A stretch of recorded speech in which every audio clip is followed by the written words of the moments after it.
200 miles to the south, at the American base at Pleiku, the nurses and doctors of the 71st Evacuation Hospital are rallying to save the lives of critically wounded troops from battles all over South Vietnam.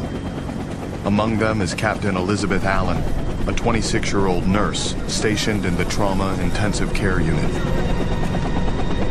The first time I heard the hum of a chopper coming in low, I thought it was the most soothing sound in the world.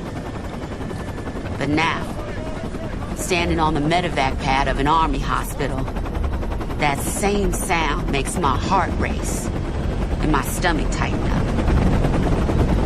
Since the start of the Tet Offensive, the number of wounded Americans in need of hospitalization has nearly doubled from that of a month earlier. It's the pace of it all that really wears you down. Back home, massive trauma and multiple amputees are rare. But out here, it's run-of-the-mill. The only way to deal with it is to go into sort of like robotic mode.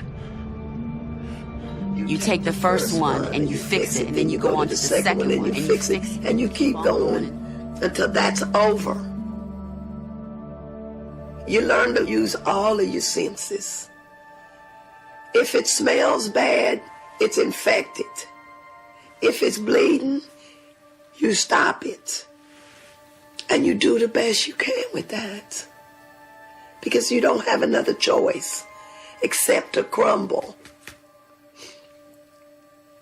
And I have to tell you, crumbling ain't my style.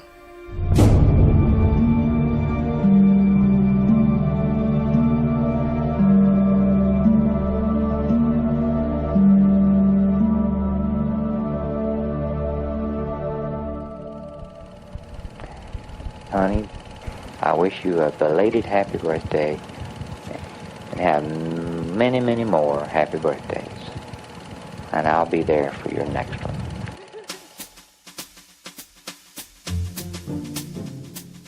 All week long, we've been replaying Ben's latest letter. Hearing the sound of his voice. It's the only thing keeping us sane amidst the horrible news of Tet. Ann Purcell is awaiting news from her husband, Ben. She continues to send him audio letters, but for the first time, he is not writing back.